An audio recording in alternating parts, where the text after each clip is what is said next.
បាទសូមជម្រាបសួរដល់Master Guide ទាំងអស់បាទសូមអរគុណដែល Master Guide ទូទាំងស្រុកខ្មែរដែលចង់คล้ายខ្លួនជា Master Guide សម្រាប់ Pathfinder ដែលមានអាយុលើសពី15ឆ្នាំឡើងគាត់អាចคล้ายទៅជា Master Guide ហើយនៅពេលដែលគាត់ចង់ជា Master Guide គាត់ត្រូវបំពេញពាក្យហើយគាត់ត្រូវសំណើសរសេរសំណើមកនាយកដ្ឋានយុវជនតាមរយៈព្រះវិហាររបស់គាត់តាមរយៈ Pastor របស់គាត់ដើម្បីសុំដំឡើងជា Master Guide ពេញលក្ខណៈតែសូមឲ្យ Master Guide ទាំងអស់សូមមេត្តាយកចិត្តទុកដាក់នៅអ្វីដែលខ្ញុំជូនដំណឹងនេះ Master Guide នៅស្រុកខ្មែររបស់យើងអត់ក្រោម100នាក់ទេ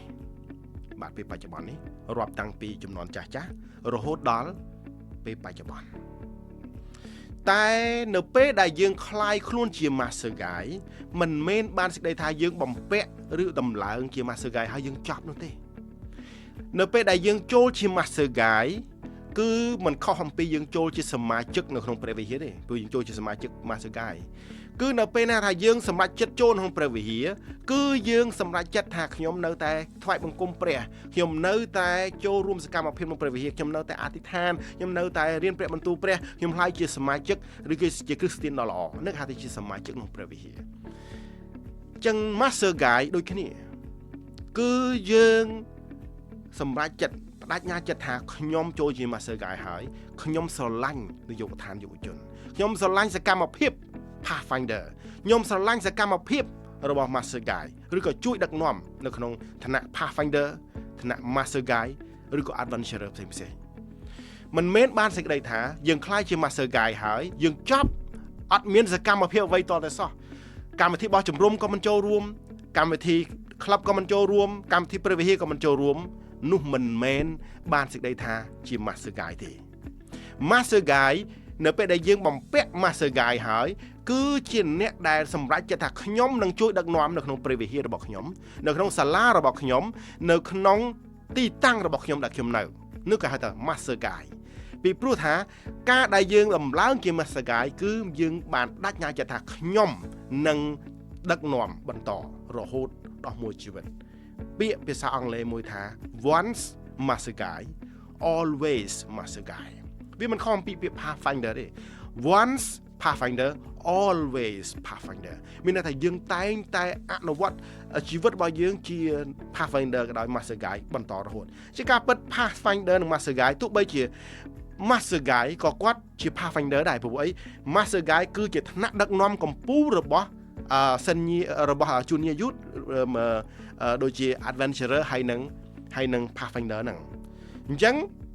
ទោះបីជា Master Guide ក៏ដោយក៏ស្ថិតនៅក្នុងចំណោមជាក្នុងគេថាជា batch ជាក្រុមរបស់ Pathfinder ដែរអញ្ចឹងបើសិនជាលោកគ្រូអ្នកគ្រូបងប្អូនយើង Master Guide យុវជនយើងនឹងដែលคล้ายទៅជា Master Guide ហើយសូមមេត្តាបន្តសកម្មភាពរបស់យើងជួយការងារព្រះវិហាររបស់យើងជួយការងារក្នុងក្លឹបរបស់យើងនោះឯងគេហៅថាជា Master Guide ដែលសកម្មនៅពេលណាដែលយើងនិយាយពាក្យថា Master Guide យើងមានចំណុច2 Master Guide សកម្មហើយនិង Master Guide អសកម្ម Master Guide សកម្មគឺជា Master Guide តែងតែចូលរួមជួយគាំទ្រព្រះវិហាររបស់យើងសកម្មភាពព្រះវិហាររបស់យើងសកម្មភាព Club របស់យើងសកម្មភាពជួយដឹកនាំនោះគេហៅថា Master Guide សកម្មតែបើ Master Guide អសកម្មគឺជា Master Guide ដែលដំឡើងបំពាក់ហើយនៅថ្ងៃបោះជំរំក្តីបំពាក់នៅក្នុងកម្មវិធីណាមួយក្តីតែអត់ដែលមានសកម្មភាពអ្វីតតែសោះអត់ដែលអនុវត្តសោះសូម្បីតែកម្មវិធី Pathfinder Day ក៏មិនដែលធ្វើជួយអ្វីក៏ដោយក៏មិនដែលធ្វើគេហៅថានោះឯងជា Master Guide អសកម្មនៅពេលដែលយើងរក្សាខ្លួនយើងអសកម្មរហូតនោះមានន័យថាយើងមិនចង់ធ្វើខ្លួនជា Master Guide ថែមទៀតទេបើយោងទៅតាមច្បាប់ Master Guide បើគ្មានសកម្មភាពបើមិនចូលរួមនៅក្នុងសកម្មភាព Pathfinder Adventurer ឬសកម្មភាពណាមួយទេ Master Guide នោះ3ឆ្នាំនឹងត្រូវផុតកំណត់បាទថ្មីថ្នាក់ដឹកនាំឲ្យខ្ញុំស្រង់ មកឈ្មោះហើយនឹងធ្វើសកម្មភាពបើសិនជា Master Guy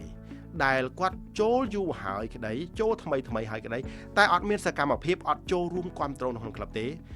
Master Guy នោះនឹងត្រូវឈ្មោះថាជា Master Guy អសកម្មហើយនឹងត្រូវ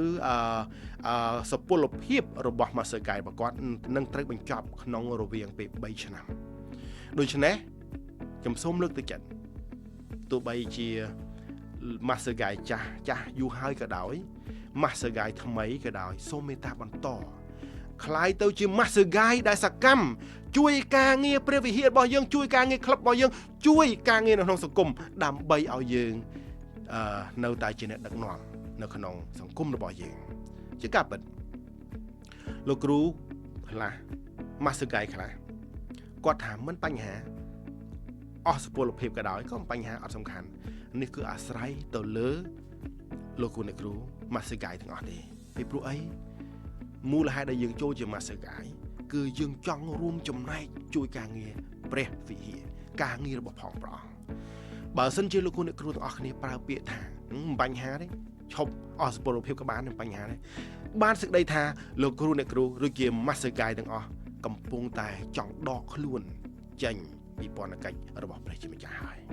ដូច្នេះខ្ញុំសូមលើកទឹកចិត្តដល់ Master Guy ទាំងអស់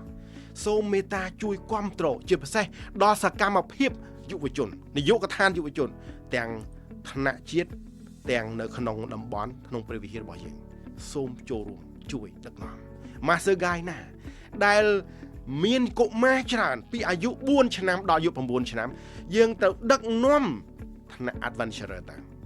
ហើយ Master Guy ណាឃើញថាមានក្មេងអាយុ10ឆ្នាំឡើងដល់អាយុ15ឆ្នាំនៅក្នុងព្រះវិហារក្នុងសាលារៀនរបស់យើងសូមដឹកនាំពួកគាត់ឲ្យคล้ายទៅជា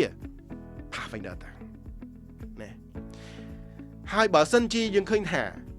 ពួកគាត់អាចសមនឹងអាចឡើងដល់ Master Guy ហើយសូម